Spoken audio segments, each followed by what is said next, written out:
Hello friends, a very warm welcome to all of you on my YouTube channel. Today's session we will discuss about the information technology यानी कि सूचना प्रौद्योगिकी। सूचना प्रौद्योगिकी जो है वो आपके एलडीसी और सीईटी दोनों के सिलेबस में दे रखा है और ये जो टॉपिक है सूचना प्रौद्योगिकी इसके बारे में इन्होंने जो है वो डिटेल से नहीं बता रखा है कि इसमें आपको कितना पढ़ना है। अब आपको पता होगा सूचना प्रौद्योगिकी एक पूरा सब्जेक्ट है, ज्ञान का भंडार है, अतः है जितना पढ़ना चाहो उतना पढ़ सकते हो, क्योंकि इसमें कुछ स्पेशल करके तो दे नहीं रखा है कि हमें कितना पढ़ना है, कौन कौन से टॉपिक पढ़ने हैं। और इंफॉर्मेशन टेक्नोलॉजी जो है इसका मतलब है कंप्यूटर के बारे में आपको ज्ञान होना चाहिए। अब कंप्यूटर एक पूरा सब्जेक्ट है, उसके बारे में एक स्पेसिफिक सब्जेक्ट के बारे में आप कितना भी नॉलेज ले सकते हैं, उसका कोई लिमिट नहीं है। ठीक है, तो अगर मैं 10th लेवल तक भी बात करूं तो 9th की एक अलग किताब है और 10th की एक अलग किताब है सूचना प्रौद्योगिकी की। तो दोनों के अंदर 300 पेज मान के चलो तो भी आपके लगभग 500 पेज के आसपास हो जाते हैं। क्या आप उतना पढ़ सकते हैं? बिल्कुल नहीं, क्योंकि हमारे एलडीसी के अंदर इसमें से 2 से 3 क्वेश्चन आने के चांसेस हैं। चांसेस नहीं, इतने ही आएंगे, या तो 2 या 3 इसके बीच में रहने वाला है। तो 2 या 3 क्वेश्चन के लिए हम इतनी ज्यादा चीजें नहीं पढ़ सकते, ये एक स्वाभाविक बात है। क्योंकि अगर हम उन चीजों के ऊपर उतना ज्यादा फोकस करेंगे, इनको इतनी ज्यादा प्रायोरिटी देंगे, तो हमारा कहीं ना कहीं बहुत ज्यादा लॉस हो जाएगा। क्योंकि जो सीधी सीधी चीजें दे रखी हैं, जहां से नंबर आपको सीधे सीधे मिलने हैं, अगर आप उतनी मेहनत उस पर कर लो तो इससे आपको कई गुना ज्यादा फायदा होगा। तो सर पढ़ना कितना है, हमें तो ये बताओ। जितना आपको पढ़ना है बस इतना पढ़ लो कि जो क्वेश्चन सबको आ रहे हैं, सब सही कर रहे हैं, वो आपके गलत नहीं होने चाहिए इस चैप्टर में से, इस टॉपिक में से। ये आप मान के चलेंगे तो मान लो इसमें से 2 से 3 क्वेश्चन आते हैं, तो हो सकता है आप 3 सवाल भी राइट कर लो, हो सकता है 2 कर लो, हो सकता है 1 कर लो, कोई ज्यादा फर्क नहीं पड़ेगा। मैं बस इतना कह रहा हूं कि अगर आपके सिंपल क्वेश्चन आते हैं तो वो गलत नहीं होने चाहिए। अब आप कहोगे सर आप कहां से पढ़ाओगे, ये तो बहुत बड़ा चैप्टर। तो मैंने जो है एलडीसी के जो पिछले सालों के पेपर है उनको ऑब्जर्व किया, और जो स्टैंडर्ड बुक्स हैं, जो मान्य किताबें हैं, आजकल चलती हैं, पुराने समय से चलती आ रही हैं, वहां से क्वेश्चन आते हैं, उन किताबों को मैंने देखा और पिछले सालों के जो पेपर देखे, उसके बाद आपको एक कंबाइंड लेक्चर में आपको दे रहा हूं, और इससे आपकी लगभग चीजें क्लियर हो जाएगी जो आपको जाननी चाहिए। ठीक है, तो आज मैं आपको जितना भी कंटेंट इस क्लास में दे रहा हूं वो तो सबको कम से कम याद होना ही चाहिए। ठीक है, मैं 100% गारंटी नहीं दे सकता कि जितने क्वेश्चन इंफॉर्मेशन टेक्नोलॉजी में से आएंगे वो आप सारे सही कर पाओगे, लेकिन इतना कह सकता हूं कि अगर सिंपल क्वेश्चन आया और सब लोग कर सकते हैं तो आप भी कर सकते हैं। हो सकता है पूरे के पूरे क्वेश्चन भी इसमें से बैठ जाए, हो सकता है 1 आए, हो सकता है 2 आए। ठीक है, तो समझ गए होंगे मैं क्या कहना चाह रहा हूं। आज की इस वीडियो में मैं चीजें लिख के आया हूं इंफॉर्मेशन टेक्नोलॉजी के बारे में, और छोटी सी वीडियो रहने वाली, कोई ज्यादा लंबी वीडियो में नहीं करूंगा। इंफॉर्मेशन टेक्नोलॉजी के अंदर मुझे भी इतना ज्यादा स्पेसिफिक नॉलेज नहीं है, ये मैं कह देता हूं, मुझे इसमें कोई शर्म भी नहीं है। तो कोई गलती हो सकती है, ऑब्वियसली बात है, तो आप मुझे बताएंगे और गलती होने के चांसेस हो सकते हैं। ठीक है, सबसे पहले हम समझते हैं इंफॉर्मेशन टेक्नोलॉजी होती क्या है, इसका मतलब क्या होता है। तो हमने पढ़ा बायोटेक्नोलॉजी, यानी कि बायोलॉजी के अंदर अगर आप टेक्नोलॉजी ऐड करते हैं तो उसे बायोटेक्नोलॉजी कहते हैं। तो कुछ इसी प्रकार की ये परिभाषा है कि कोई भी इंफॉर्मेशन आप तक पहुंचाना चाहता हूं तो उसके लिए जिस टेक्नोलॉजी का प्रयोग होता है। आप मान के चलिए, ये सोचिए कि मैं जो वीडियो लेक्चर आपको दे रहा हूं, ये वीडियो लेक्चर आप तक पहुंच रहा है, तो ये में एक इंफॉर्मेशन है, ये एक प्रकार की इंफॉर्मेशन है, कुछ जानकारी मैं आपको दे रहा हूं। तो ये जानकारी आप तक पहुंचेगी, इसके लिए जो टेक्नोलॉजी प्रयोग होती है उसे इंफॉर्मेशन टेक्नोलॉजी कहते हैं। समझ गए होंगे आप, बहुत आसान है। जो भी सूचनाएं हैं, जो भी इंफॉर्मेशन है, उनको एक स्थान से दूसरे स्थान पर अगर आप पहुंचाना चाहते हैं, एक स्क्रीन से दूसरे स्क्रीन पर पहुंचाना चाहते हैं, तो उसके लिए जो टेक्नोलॉजी है, जिसमें कंप्यूटर का प्रयोग, नेटवर्क क्या होते हैं, वो सारी चीजें हमें चाहिए। भाई मैं जो वीडियो लेक्चर आपको दे रहा हूं, इसके लिए मुझे सबसे पहले कंप्यूटर चाहिए, या मोबाइल चाहिए, या लैपटॉप चाहिए, उसके बाद मेरे पास नेट होना चाहिए, फिर मैं जाके आपके पास दूंगा, आपके पास भी नेट होना चाहिए। तो ये सारी चीजें जो मिक्स होके आप तक सूचना पहुंचाने में मददगार साबित हो रही है, वो सारी इंफॉर्मेशन टेक्नोलॉजी के अंडर आती है। तो इंफॉर्मेशन टेक्नोलॉजी की जो टेक्निकल डेफिनेशन है, परिभाषा है, वो आप समझेंगे। विभिन्न तकनीकी उपकरणों, जितने भी तकनीकी उपकरण है, इंस्ट्रूमेंट है, जैसे कि मोबाइल्स हैं, टीवी है, कंप्यूटर्स हैं, ठीक है, इसके अलावा नेटवर्क हैं, सारी चीजें और संसाधनों के रूप में जो सूचना है उसका संप्रेषण करना, सर्जन करना, प्रसारण करना, संग्रहण करना, प्रबंधन करना, ये सारी के सारे जो काम होते हैं वो किस में होते हैं? इंफॉर्मेशन टेक्नोलॉजी में होते हैं। तो ये इसकी एक परिभाषा है जो आप याद रखेंगे क्योंकि एग्जाम में आ सकते हैं इसका क्वेश्चन, ठीक है। अब आपसे ऐसे भी पूछ ले कि इंफॉर्मेशन टेक्नोलॉजी का निम्न में से एक कार्य नहीं है या निम्न में से एक कार्य है, तो उसके अंदर आपको यह ध्यान रखना है कि सूचनाओं का संप्रेषण, सूचनाओं का सर्जन, सूचनाओं का प्रसारण, सूचनाओं का प्रबंधन, ये सारे के सारे इंफॉर्मेशन टेक्नोलॉजी के काम हैं जो इसके परिभाषा के अंदर ही छुपे हुए हैं। तो यही इसके काम है, आपको ध्यान में रखना है। अगर क्वेश्चन आ जाए तो उसमें कंफ्यूज नहीं होना है। दो चीजें एक साथ आपको क्लियर होनी चाहिए, एक इसकी परिभाषा और एक इसके कार्य या इसके अंदर कौन कौन से काम होते हैं, ठीक है। तो ये सारे के सारे काम किसके अंदर होते हैं? इंफॉर्मेशन टेक्नोलॉजी में होते हैं। अब ये जो इंफॉर्मेशन टेक्नोलॉजी है इसको अगर हम शॉर्ट में कहें तो आईटी, लेकिन वर्तमान में इंफॉर्मेशन टेक्नोलॉजी को हम इंफॉर्मेशन टेक्नोलॉजी नहीं करके इसको कहेंगे आईसीटी। आईटी से ये किस में कन्वर्ट हो गया? आईसीटी। इसकी फुल फॉर्म मैंने हालांकि यहाँ पे नहीं लिखी है, इसका मतलब होता है information and communication technology. Simple सी बात है, आपको समझना है कि जो इंफॉर्मेशन टेक्नोलॉजी है इसी को हम कहते हैं आईसीटी वर्तमान में, और जिसकी फुल फॉर्म है इंफॉर्मेशन एंड कम्युनिकेशन टेक्नोलॉजी। यहां से क्वेश्चन बन सकता है आईसीटी की फुल फॉर्म क्या है, तो इसमें आपको घबराने की कोई जरूरत नहीं है। जो इंफॉर्मेशन टेक्नोलॉजी है वही आईसीटी है, लेकिन फुल फॉर्म में आपको ध्यान रखना है इंफॉर्मेशन एंड कम्युनिकेशन टेक्नोलॉजी। इसकी मैं यहां पे लिख देता हूं, इंफॉर्मेशन एंड कम्युनिकेशन टेक्नोलॉजी, ठीक है, समझ गए? फुल फॉर्म आ सकती है, बहुत इंपॉर्टेंट है, मैं यहां पे लिखना भूल गया, अभी आप इसको लिख देंगे। परिभाषा हमारी हो गई। अब देखो, ऑनलाइन सीखना, जैसे कि अभी आप कर रहे हैं, ऑनलाइन पढ़ाई कर रहे हैं, तो आप क्या है? ऑनलाइन सीख रहे हैं, या वेब के माध्यम से, एजुसेट के माध्यम से, सब कुछ आप जो भी सीख रहे हैं वो सब कुछ सूचना प्रौद्योगिकी के माध्यम से ही संभव हो पाया। इसके एग्जाम्पल आपसे पूछे जा सकते हैं कि निम्न में से सूचना प्रौद्योगिकी के उदाहरण हैं। तो इसके अंदर आपको ध्यान में रखना है ई गवर्नेंस, ई बैंकिंग, ईमेल्स, ये सब कुछ किसके एग्जाम्पल है? सूचना प्रौद्योगिकी के, इंफॉर्मेशन टेक्नोलॉजी के, ठीक है। तो यहाँ पे 4-5 जो बातें मैंने आपको बताई है, सब कुछ जो फैक्ट हमारे काम के हैं वही फैक्ट मैं आपके सामने लेके आया हूँ, ठीक है। तो ये तो आपको याद होनी ही चाहिए। अब मैंने जैसे कि कहा कि इंफॉर्मेशन टेक्नोलॉजी के अंदर हमें दो चीज पढ़नी होती है, एक कंप्यूटर्स और एक नेटवर्क। दो चीजों का ज्ञान हमें होना चाहिए, ठीक है। तो हम पूरा ज्ञान तो नहीं ले सकते, लेकिन एक बेसिक ज्ञान जो हमें होना चाहिए वो हम आपको बता देंगे, ठीक है। तो पहले मैं नेटवर्क की बात करूंगा, फिर मैं कंप्यूटर की बेसिक बातें करूंगा कि कंप्यूटर्स में क्या होते हैं, इनपुट डिवाइसेस क्या होते हैं, आउटपुट डिवाइसेस क्या होता है, रैंडम एक्सेस मेमोरी यानी कि रैम रोम क्या होता है, वो सारी चीजें हम बाद में बात करेंगे, लेकिन पहले हम नेटवर्क बात करेंगे। तो अब आपको समझ में आ रहा होगा कि हमें इंफॉर्मेशन टेक्नोलॉजी में पढ़ना क्या है। सबसे पहले इंफॉर्मेशन टेक्नोलॉजी यानी कि आईसीटी, इसकी फुल फॉर्म, फिर इसकी परिभाषा, फिर इसके कार्य क्या है, फिर इसके एग्जाम्पल्स क्या है। उसके बाद में मैंने कहा कि इंफॉर्मेशन टेक्नोलॉजी में दो चीजें आपको समझ में आनी चाहिए, एक नेटवर्क और एक कंप्यूटर। इन दो चीजों के बारे में हमें ज्ञान होना चाहिए। तो पहले हम नेटवर्क के बारे में पढ़ेंगे। नेटवर्क जो होता है वो तीन प्रकार का होता है। कितने प्रकार का? तीन प्रकार का।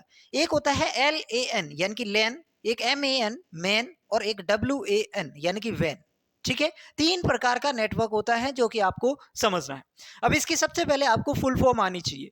लैन जो है इसका मतलब होता है local area network, local area network. उसके बाद मेन का मतलब होता है मेट्रोपॉलिटन एरिया नेटवर्क। एन में तो कोई कंफ्यूजन ही नहीं है, एरिया नेटवर्क पहले वाले नाम की याद होना चाहिए। तो इसमें लोकल, इसमें मेट्रोपॉलिटन, और वेन का मतलब है वाइड एरिया नेटवर्क, ठीक है। अब इसको एक एक करके समझते हैं कि इसका मतलब होता क्या है। लोकल एरिया नेटवर्क का मतलब है किसी भी व्यक्ति, कोई भी व्यक्ति हो सकता है या कोई संस्था हो सकती है, कोई समूह ग्रुप हो सकता है, किसी व्यक्ति या संस्था का ऐसा कंप्यूटर नेटवर्क जिसमें केवल अधिकृत व्यक्ति ही प्रवेश कर सकता है। मान लो मैं कोई ऐसा नेटवर्क स्थापित कर रहा हूं, खुद कर रहा हूं, या कोई कंपनी ऐसा नेटवर्क बना रही है जिसमें केवल वही व्यक्ति प्रवेश कर पाएगा जो उसके लिए ऑथराइज्ड है, जिसको उसके ईमेल आईडी, उसके पासवर्ड, उसके ऊपर वो लॉगिन कर सकता है, वही होता है लेन। समझ गए? जैसे कि आप यूट्यूब खोलते हैं, तो क्या यूट्यूब आप कोई भी व्यक्ति खोल सकता है, उसमें तो कोई दिक्कत नहीं है। क्या उसके ऊपर आपको कोई स्पेशल आईडी चाहिए, कोई स्पेशल पासवर्ड वहां पे आपको चाहिए? नहीं चाहिए, ठीक है। तो वो एक प्रकार का वाइड एरिया नेटवर्क है जिसकी हम बात करेंगे। लेकिन जो लोकल एरिया नेटवर्क है, इसका मतलब है कोई स्पेशल व्यक्ति या कंपनी के द्वारा बनाया गया है। मान लो कोई कंपनी बनाती है, तो वो कंपनी केवल अपने जो कर्मचारी हैं उनके लिए वो नेटवर्क बनाती है। तो वहां पे केवल वही व्यक्ति प्रवेश कर सकता है उस नेटवर्क में जो वहां का कर्मचारी है, क्योंकि उसी को उसकी आईडी और पासवर्ड मिले होते हैं। समझ गए मेरी बात को? तो ये होता है आपका लोकल एरिया नेटवर्क। और इसका जो एग्जाम्पल है वो है इंट्रानेट। यहाँ पे हम दो चीजों की बात करेंगे, एक इंटरनेट और एक इंट्रानेट, ठीक है। तो लेन में जो है वो केवल और केवल इंट्रानेट होता है। उसके बाद अगर मैं बात करूं मेन की, तो मेट्रोपॉलिटन एरिया नेटवर्क, ये एक ऐसा नेटवर्क होता है जिसमें बहुत सारे लेन का आपस में संयोजन होता है, बहुत सारे लेन का संयोजन होता है।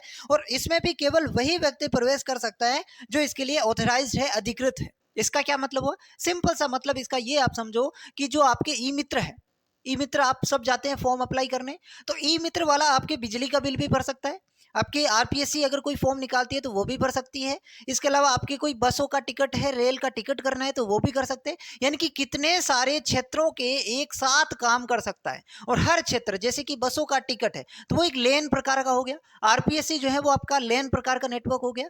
और बहुत सारे लेन को एक ही व्यक्ति जो है वो वहां पे संयोजन कर सकता है। वो कौन कर सकता है? ई मित्र वाला। अपन तो नहीं कर सकते ना, बिल्कुल नहीं कर सकते, क्योंकि वो उसके लिए ऑथराइज्ड है, उसका पास उसके लिए क्या है? लाइसेंस है, तो वो उसमें प्रवेश कर सकता है। समझ गए होंगे इस बात को? तो इसका एग्जाम्पल है ई मित्र। और इसमें इंटरनेट और इंटरनेट दोनों प्रकार के एग्जाम्पल होते हैं। उसके बाद वाइड एरिया नेटवर्क जो है, इसमें समझने लायक कुछ भी नहीं है। बहुत सारे कंप्यूटर्स का वह नेटवर्क जिसमें बिना किसी रोक टोक के कोई भी व्यक्ति कभी भी प्रवेश कर सकता है। जैसे कि आप YouTube है, तो YouTube जो है उस पर कोई भी व्यक्ति प्रवेश कर सकता है, कभी भी प्रवेश कर सकता है, चाहे रात हो, चाहे दिन हो, चाहे मेल हो, चाहे फीमेल हो, चाहे वो बूढ़ा हो, बच्चा हो, कोई रोक टोक है ही नहीं। तो वो आपका वाइड एरिया नेटवर्क की श्रेणी में आता है। तो आई होप आप समझ गए होंगे कि तीनों प्रकार के जो नेटवर्क है उसमें डिफरेंस क्या है। अब ये भी समझना कि वैन के अंदर सिर्फ और सिर्फ इंटरनेट आता है, इसमें सिर्फ और सिर्फ इंट्रानेट आता है, जबकि इसमें दोनों प्रकार के इंटरनेट और इंटरनेट इसके एग्जाम्पल होते हैं। ई मित्र इसके अंदर आ जाता है, ठीक है। तो ये आपको समझना है। इसका आप स्क्रीनशॉट लेंगे, फिर हम बढ़ते हैं आगे। इसका आप स्क्रीनशॉट लो फटाफट से। चलिए दोस्तों, अब हम देखते हैं कि दो कंप्यूटर आपस में जुड़ते कैसे हैं, या दो स्क्रीन आपस में जुड़ती कैसे हैं। जो मैं यहाँ पे आपको पढ़ा रहा हूँ वो आपकी स्क्रीन पे कैसे आ रहा है, ठीक है। तो इसको समझने की कोशिश करते हैं। मान लो एक कंप्यूटर जो कि इंडिया का है, पीसी का मतलब है पर्सनल कंप्यूटर, जो कि इंडिया के है, ठीक है। मान लो वो आपका कंप्यूटर है, ठीक है, या मेरा कंप्यूटर है। यहाँ पे जो मेरा जो पीसी है, यहाँ पे सबसे पहले मैं कोई भी वीडियो डालूंगा तो वो वहां पे उसको सबसे पहले मुझे क्या चाहिए? आईएसपी। यहाँ पे इसकी फुल फॉर्म है इंटरनेट सर्विस प्रोवाइडर। मुझे इंटरनेट चाहिए, मैं कोई भी वीडियो अपलोड करूंगा, नेट पे चढ़ाऊंगा, तो वहां पे मेरे को नेट चाहिए, बिल्कुल चाहिए। तो यहाँ पे इंटरनेट सर्विस प्रोवाइडर एक संस्था है जो हमें इंटरनेट प्रोवाइड करती है। और उस इंटरनेट के माध्यम से फिर वो गेटवे में जाता है, और गेटवे से फाइनली वो हब के पास जाता है। 4 से 5 या 6-7 देशों का एक हब होता है जिसके पास सारा डेटा जाता है। वहां से वो डाटा एकदम चेक होता है और उसके बाद आगे जाता है। अब आगे उसको दूसरे देश में जाना है या फिर उसी देश में जाना है। मान लो मेरे को वो जो मुझे देख रहे हैं वो दूसरा कोई पर्सनल कंप्यूटर है, वो इंडिया का ही है, ठीक है। ये 2 है, ये 1 है, ठीक है। और ये इसको देखना चाहता है, तो यहाँ पे क्या होगा? फिर ये डाटा वापस आएगा हब से गेटवे, गेटवे से उसके बाद आईएसपी, और आईएसपी से फिर इसके अंदर आ जाएगा, ठीक है। तो ये तो एक ही देश के अंदर हुआ। लेकिन अगर दो अलग अलग देशों में ये करना है तो फिर क्या हुआ? जिस दोनों के देशों का हब अलग है, वहां पे अगर डाटा पहुंचा, अगर दो देशों का हब समान है तो फिर तो यही प्रोसेस होगा, ठीक है।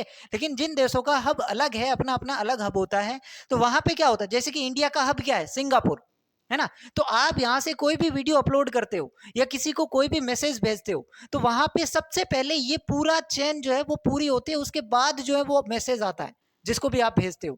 चाहे वो आपके पड़ोस में बैठा भी व्यक्ति क्यों ना हो, वो सीधा उसके पास नहीं जाएगा मैसेज। मैसेज का जो फॉर्मेट होता है जाने का, वो पहले आईएसपी, फिर गेटवे, फिर हब, हब से वापस वो आता है उस व्यक्ति के पास जिसको आप भेज रहे हैं। और वही प्रोसेस दूसरे में, अगर आप किसी दूसरे देश को भेजना चाहते हो तो वहां पे भी उतना ही टाइम लगेगा, क्योंकि जो प्रोसेस है जाने आने का वो सेम है, ठीक है। समझ गए होंगे आप। अब दूसरे देश में भेजना है तो ये फिर यहाँ पे हब में जाएगा, फिर उसके गेटवे में, फिर उसके आईएसपी में, और फिर पीसी में, क्योंकि इनका अलग हब है, इनका अलग गेटवे है, इनका अलग आईएसपी है, और इनका अलग पीसी तो है ही। ठीक है, तो समझ पा रहे होंगे मैं क्या कहना चाह रहा हूं। मान लो मैं यहाँ पे क्या कर रहा हूं, मैं वीडियो को अपलोड कर रहा हूं और ये यहाँ से वीडियो फिर डाउनलोड करना स्टार्ट करेंगे, तो ये तो बात आपको समझ ही है, समझ में आई गई हो ना। बहुत सिंपल सी चीज है, यहाँ पे कुछ इतना डिफिकल्ट नहीं है। मैंने कहा कोई भी एक पीसी से दूसरे पीसी में कैसे जाती है चीजें, तो उसके लिए पहले आपको आईएसपी, फिर गेटवे, फिर हब, ठीक है, यहां तक ये अपलोड हो गई। अब दूसरे को आप भेजना चाहते हो, आप उसको भेज रहे हो तो आप अपलोड कर रहे हो, और दूसरा उसको देख रहा है, जिसको आप भेज रहे हो वो क्या करेगा, उसको डाउनलोड करेगा। समझ रहे हैं मेरी बात को, यही बात है, यहाँ पे डाउनलोड हो रही है, यहाँ पे अपलोड कर रहा है। ये इस पीसी से अपलोड हुई, इस पीसी को आप भेजना चाह रहे हैं तो यहाँ पे ये डाउनलोड होगी। समझ गए। अब कुछ और प्रक्रिया अगर हम बात करें, संचार प्रक्रिया का जो क्रम है, सीक्वेंस है, सबसे पहले भेजने वाला, फिर संदेश, फिर माध्यम चाहिए, और फिर उसको प्राप्त हो जाएगा, प्राप्तकर्ता के पास चला जाएगा। तो ये संचार प्रक्रिया का क्रम है, ठीक है। चलो, उसके बाद एक शब्द आता है WWW। इसकी फुल फॉर्म है world Wide web, world Wide web, ठीक है। और इसकी जो आविष्कारक है वो है टिम बर्नर्स ली, ठीक है। तो क्वेश्चन आ सकता है, याद रख लेना, Tim Berners Lee, World Wide Web. उसके बाद एक शब्द आपने सुना होगा HTTP। HTTP ये क्या होता है? HTTP का जो पूरा नाम है वो है हाइपर टेक्स्ट ट्रांसफर प्रोटोकॉल। ध्यान से सुन लो, hyper text transfer protocol, HTTP। अब आप समझो क्या होता है HTTP। मान लो आप कोई बहुत बड़ी बात लिखना चाह रहे हैं, और उस बहुत नाम से ही समझ में आ रहा है, हाइपर यानी कि बहुत ज्यादा, टेक्स्ट यानी कि मैसेज जो आप लिखते हैं, तो बहुत ज्यादा अगर मैसेज है तो फिर उसकी एक HTTP बन जाती है। मतलब वो मैसेज उसके पीछे छुप जाता है, उसकी सिर्फ एक ऊपर HTTP दिखाई देती है। जैसे ही आप HTTP क्लिक करेंगे वो पूरा मैसेज आपके सामने खुल जाएगा। तो पूरा जो हाइपर टेक्स्ट है, बहुत ज्यादा टेक्स्ट है, उसको छुपाने के लिए HTTP होता है। समझ गए मेरी बात को। और HTTP बनाने के लिए जो लैंग्वेज यूज होती है वो है HTML, hyper text markup language. समझ गए, हाइपर टेक्स्ट मार्कअप लैंग्वेज। अब एक चीज समझनी है ईमेल एड्रेस के बारे में।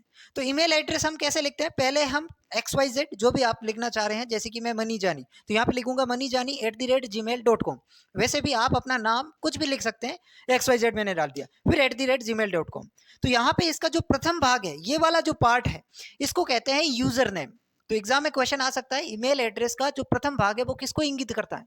बिल्कुल हमको पता है, यूजर नेम को इंगित करता है। और इसका जो अंतिम पार्ट है, ये वाला डोमेन को इंगित कर सकता है। दोनों से क्वेश्चन बन सकते हैं, आ सकता है, तो इसमें कोई दिक्कत नहीं है, ठीक है। तो ये सारी चीजें आपको समझनी है, इसका आप स्क्रीनशॉट लो, फिर हम आगे बढ़ते हैं।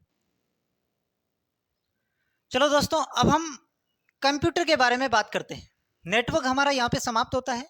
अब कंप्यूटर के बारे में जितनी भी बेसिक नॉलेज हमें चाहिए उतनी हम लेने की कोशिश करते हैं।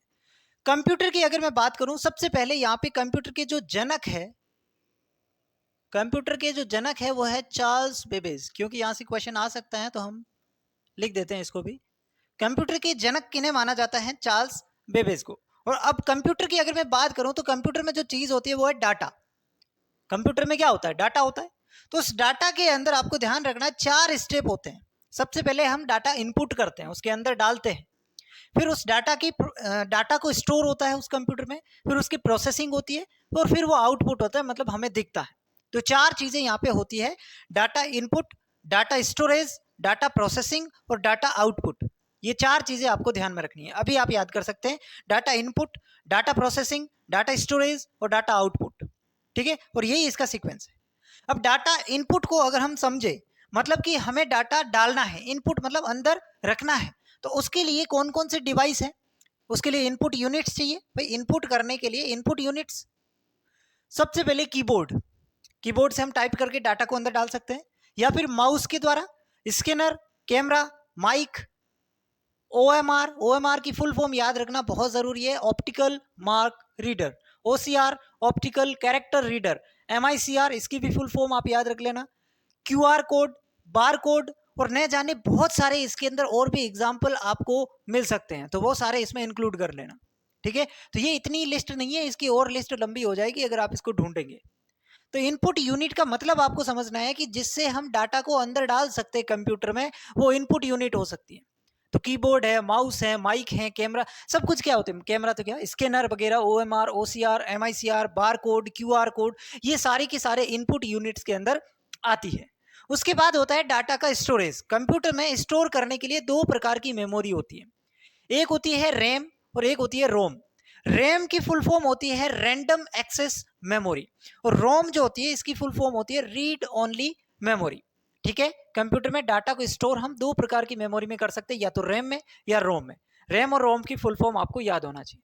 अब जो डाटा आपने रैम में स्टोर किया है वो डाटा अस्थायी स्टोर होता है। ये रैम जो होती है वो अस्थायी होती है। अस्थायी क्यों होती है? क्योंकि इसमें जो भी डाटा है, एक बार आपने पीसी या अपनी स्क्रीन को बंद कर दिया, स्विच कर दिया, स्विच ऑफ कर दिया, तो फिर वो आपका डाटा डिलीट हो जाएगा। ठीक है, लेकिन जैसे ही आपने उस डाटा को सेव कर लिया, मतलब रोम के अंदर डाल दिया, फिर वो आपका स्थायी डाटा हो जाएगा, मतलब फिर वो आपका डिलीट नहीं होने वाला जब तक आप उसको नहीं करोगे। तो ये दो प्रकार की स्टोरेज आप कर सकते हैं। उसके बाद डाटा की प्रोसेसिंग होती है। ठीक है, डाटा प्रोसेसिंग कंप्यूटर करता है और उसी के आधार पर कंप्यूटर की अलग अलग पीढ़ियां भी आती है। अभी तक 5 पीढ़ियां कंप्यूटर की आ चुकी हैं। 1 जनरेशन, 2 जनरेशन, 3 जनरेशन, ऐसे करके 5 पीढ़ियां अभी तक कंप्यूटर की आ चुकी है। ठीक है, तो ये भी आप ध्यान में रखना। फिर आता है डाटा आउटपुट। अब फाइनली डाटा जो है वो हमें दिखेगा कैसे, उसके लिए जो यूनिट्स होती है उसके अंदर आपका प्रिंटर, ठीक है, जिसे आप प्रिंट निकाल सकते हैं, इसके स्पीकर, प्लाटर या फिर मॉनिटर। जो कंप्यूटर की स्क्रीन होती है उसे बोलते हैं मॉनिटर। इसका एक दूसरा नाम है वीडीयू, जिसकी फुल फॉर्म आपको पता होनी चाहिए, visual display unit. Visual display unit, ठीक है। तो ये इसके अंदर ज्यादा आपको लिस्ट नहीं मिलेगी। आउटपुट यूनिट्स 5-6 नाम है जो आप याद रख सकते हैं। जितने भी यहाँ पे लिखे हुए मैंने, प्रिंटर, स्पीकर, प्लॉटर, मॉनिटर, ये नाम आपको याद रखने हैं, इससे बाहर इससे नहीं जाएगा। ठीक है, तो ये सारी चीज मैंने डाटा के बारे में आपको बताई। अब कंप्यूटर के अंदर इसके अलावा एक चीज हमें सुनने को मिलती है, सीपीयू। सीपीयू जो होती है उसकी फुल फॉर्म होती है central processing unit. Central processing unit, और इसे ब्रेन ऑफ कंप्यूटर, ठीक है, कंप्यूटर का दिमाग जो है वो इसे सीपीयू को बोला जाता है। ठीक है, उसके बाद कंप्यूटर वायरस क्या होता है? तो वायरस जो होता है ये एक प्रकार का इलेक्ट्रॉनिक कोड है। इसका उपयोग कंप्यूटर में जितनी भी सूचनाएं समाहित है, मतलब उसके अंदर जितने भी डाटा है उसको समाप्त करने के लिए इसका कंप्यूटर वायरस का प्रयोग किया जाता है। कौन कौन से कंप्यूटर वायरस हैं? कुछ फेमस प्रकार के, माइकेल एंजेलो, डार्क एवेंजल, किलो, ब्लडी, फिलिप और सीब्रेन। ठीक है, तो ये कुछ कंप्यूटर वायरस के एग्जाम्पल है। उसके बाद दो नाम आपने सुना होगा, एक हार्डवेयर और एक सॉफ्टवेयर। हार्डवेयर क्या होता है? कंप्यूटर और उससे जुड़े सभी उपकरण, मतलब कंप्यूटर जो आप देखते हैं और उससे जुड़े जितने भी उपकरण है, सीपीयू है, जितने भी आपको जो भी दिख रहा है, कीबोर्ड, माउसेज, स्कैनर, प्रिंटर, ये सारे के सारे डिवाइस जो कंप्यूटर से जुड़े हुए हैं और खुद कंप्यूटर, इसको हम हार्डवेयर बोलते हैं। या फिर यूँ समझ लो, हार्डवेयर का मतलब जो चीज़ आप फिजिकली टच कर सकते हैं, जिसको आप फिजिकली टच कर सकते हैं। तो कंप्यूटर के अंदर आप जैसे कीबोर्ड, माउस, इन सबको फिजिकली टच कर सकते हैं। यानी कि सारी की सारी आउटपुट और इनपुट डिवाइस जो है वो हार्डवेयर के एग्जाम्पल है। तो क्वेश्चन आ सकता है निम्न में से हार्डवेयर नहीं है, तो आपको जो दे रखा है उसमें से आप आराम से छांट सकते हैं। अगर आपको इनपुट यूनिट्स पता है, आउटपुट यूनिट्स पता है, इनको अलग अलग याद रखना। इससे भी क्वेश्चन आ सकता है इनपुट यूनिट कौन सी है, आउटपुट यूनिट कौन सी है। ठीक है, तो यहाँ पे हार्डवेयर दे दे तो फिर दोनों इनपुट और आउटपुट दोनों इसके अंदर हार्डवेयर में आ जाएगी। लेकिन सॉफ्टवेयर क्या होता है? कंप्यूटर के संचालन के अंदर उसके अंदर जो प्रोग्राम्स होते हैं उसे सॉफ्टवेयर कहा जाता है। मतलब उसको आप टच तो नहीं कर सकते, उसके अंदर प्रोग्राम है, एमएस वर्ड है, एमएस एक्सेल है, विंडोज है, एक्सप्लोरर है, तो ये सारे के सारे किस में आते हैं? सॉफ्टवेयर के अंदर आ जाते हैं। सिंपल सी बात है। ये सारी जितनी भी फुल फॉर्म है वो आपको याद होनी चाहिए। और यहाँ पे जो कुछ भी लिखा हुआ है सब कुछ एकदम हीरे से भी महंगा है। ठीक है, कहीं से भी क्वेश्चन बन सकता है, ये आपको याद होना ही चाहिए, मस्ट है। ठीक है, तो इसका आप स्क्रीनशॉट लो। फिर कुछ और बातें मैं आपको बताऊंगा जो हमारे लिए काम की है। चलो दोस्तों, कुछ फैक्ट हम कंप्यूटर के बारे में और जान लेते हैं। भारत का जो प्रथम सुपर कंप्यूटर है उसका नाम है परम 8000, है ना, परम 8000, और इसका शुभारंभ 1991 में हुआ। विश्व का जो पहला सुपर कंप्यूटर है वो है क्रे के 1S। ठीक है, भारत का परम 8000 और विश्व का क्रे के 1S, तो ये सुपर कंप्यूटर के नाम याद होने चाहिए।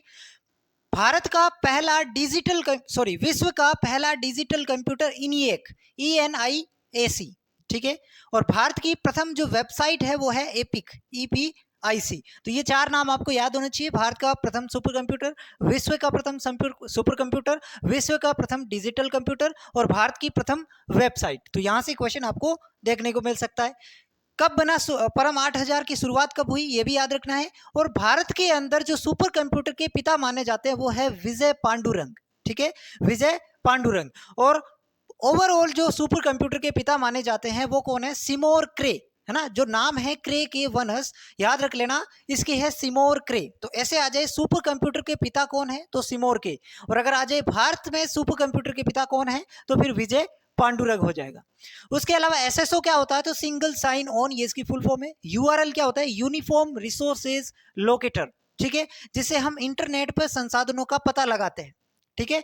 उसके बाद ये चीजें आपको ध्यान में रखनी है कि 8 बिट मिल करके 1 बाइट बनाते हैं, फिर 1024 बाइट मिल करके 1 केबी यानी कि किलो बाइट बनाते हैं, फिर 1 एमबी यानी कि 1 मेगाबाइट में 1024 केबी किलो बाइट होते हैं। तो ये तो आपको याद ही रहने वाले, इसमें कुछ है ही नहीं इतना ज्यादा। अब उसके बाद सबसे महत्वपूर्ण जो बात आती है, क्योंकि यहाँ पे हमने नाम देखा इंफॉर्मेशन एंड कम्युनिकेशन। कम्युनिकेशन मतलब एक दूसरे से जब हम कम्युनिकेट करते हैं तो हमारे पास कौन कौन सी लैंग्वेज है, ठीक है, हमारे पास कौन कौन सी लैंग्वेज है जिसके माध्यम से हम कम्युनिकेट कर सकते हैं। कंप्यूटर में कौन कौन सी भाषाएं होती है, तो 2 प्रकार की भाषाएं यहाँ पे हैं, एक है निम्न स्तरीय भाषा और एक होती है उच्च स्तरीय भाषा। निम्न स्तरीय भाषा और उच्च स्तरीय भाषा, समझना मैं क्या कह रहा हूं। हमें कम्युनिकेट करने के लिए कंप्यूटर में जो भाषा होती है, मैंने कहा 2 प्रकार की होती है, एक निम्न स्तरीय भाषा और एक उच्च स्तरीय भाषा।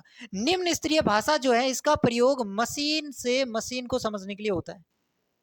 मशीन जब आपस में कम्युनिकेट करती है तो निम्न स्तरीय भाषा का प्रयोग होता है। लेकिन उच्च स्तरीय भाषा का प्रयोग कब होता है, जब मानव मशीन से कम्युनिकेट करता है, या फिर इसका उल्टा भी हो सकता है, मानव मशीन से करे या मशीन मानव से करे, दोनों कंडीशन में उच्च स्तरीय भाषा का प्रयोग होता है। तो इसमें आपको कोई डाउट नहीं होना चाहिए, निम्न स्तरीय भाषा का प्रयोग मशीन से मशीन जो है कम्युनिकेट करने में करती है, और उच्च स्तरीय भाषा का प्रयोग मानव मशीन से या फिर मशीन मानव से कम्युनिकेट आपस में उच्च स्तरीय भाषा से करती है। अब निम्न स्तरीय भाषा जो है वो मशीनी कूट भाषा हो सकती है, यानी कि कोई कोड आप उसमें डाल रहे हो वो उसको समझ लेगी, या फिर असेंबली भाषा होती है। ये जो निम्न स्तरीय भाषा है ये बहुत ही जटिल लैंग्वेज होती है, बाइनरी लैंग्वेज होती है, ठीक है, 0 या 1 कोड के रूप में यहाँ पे होते हैं, इसलिए कूट भाषा कह सकते हैं। अब उच्च स्तरीय भाषा जो है वो हमें समझना है, इसके कई प्रकार हो सकते हैं जो मैंने यहाँ पे लिखे हुए हैं, ठीक है। ये सारे के सारे उच्च स्तरीय भाषा के प्रकार हैं। सबसे पहली जो उच्च स्तरीय भाषा है वो है आपकी फोरट्रान, ठीक है, फोरट्रान, यहाँ पे ए लिखना भूल गया मैं, फोरट्रेन का पूरा नाम है फॉर्मूला ट्रांसलेशन, ये पहली उच्च स्तरीय भाषा है, ठीक है। उसके बाद आता है कोबोल, जिसका पूरा नाम है कॉमन बिजनेस ओरिएंटेड लैंग्वेज, यानी कि जो व्यापारिक उद्देश्य के लिए जो लैंग्वेज यूज में ली जाती है कंप्यूटर में वो है आपकी कोबोल, ठीक है। उसके बाद आती है एल्गोल का पूरा नाम है एल्गोरिदमिक लैंग्वेज, यानी कि जो लॉग वैल्यू है, लॉग की जो वैल्यू है उसको सोल्व करने के लिए जो लैंग्वेज यूज होती है कंप्यूटर की वो एल्गोल है, ठीक है, फुल फॉर्म आपको पता होनी चाहिए। उसके बाद आती है बेसिक का पूरा नाम है beginners all purpose symbolic instruction code, ठीक है, फुल फॉर्म आपको याद होनी चाहिए। अब जो बेसिक होती है, इसका नाम से पता चल रहा है बेसिक, मतलब कोई भी व्यक्ति जब शुरुआत करता है कंप्यूटर में तो वो इसी भाषा को सीखता है, बेसिक को, ठीक है, क्योंकि इससे जो है ऑल पर्पस मतलब सारे काम इससे आपके सिद्ध हो सकते हैं, ठीक है। उसके बाद आती है कोमल, COMAL, इसका है कोमल एल्गोरिथमिक लैंग्वेज। उसके बाद LISP यानी कि लिस्ट प्रोसेसिंग। उसके अलावा आपकी भाषा के अंदर C या C+ जो एक पोर्टेबल लैंग्वेज है, यानी कि लैंग्वेज को कन्वर्ट करने का काम करती है। उसके बाद में लोगो, जो कि आपके बच्चों के लिए ग्राफिक डिजाइन बनाने के लिए इसका प्रयोग किया जाता है। लोगो लैंग्वेज कंप्यूटर की जो है बच्चों के लिए ग्राफिक डिजाइन में यूज होती है। इसके अलावा पायलट, यूनिक्स और स्नोबॉल का प्रयोग जो है कंप्यूटर गेम्स वगैरह बनाने में किया जाता है। तो ये सारी भाषाएं हैं कम्युनिकेट करने के लिए कंप्यूटर के अंदर, 2 प्रकार की, एक निम्न स्तरीय और एक उच्च स्तरीय। निम्न स्तरीय जो मशीन को समझने के लिए भाषा का प्रयोग करे, और उच्च स्तरीय भाषा वह होती है जिसको मशीन मानव समझता है या मानव मशीन से कम्युनिकेट करता है, तो फिर उच्च स्तरीय भाषा का प्रयोग करता है, जिसमें मैंने ये सारी भाषाएं आपको बताई। इससे बाहर आपको ज़्यादा नहीं पढ़ना है। आई होप आज की क्लास आपको बहुत अच्छी लगी होगी, बहुत फ़ायदेमंद होगी, और इससे आपके एग्जाम में क्वेश्चन बने, मैं ऐसी आशा करता हूं। और अगर आपको पसंद आई है तो इसको आप शेयर कर सकते हैं और चैनल को सब्सक्राइब कर सकते हैं। धन्यवाद, मिलते हैं किसी अगले वीडियो में।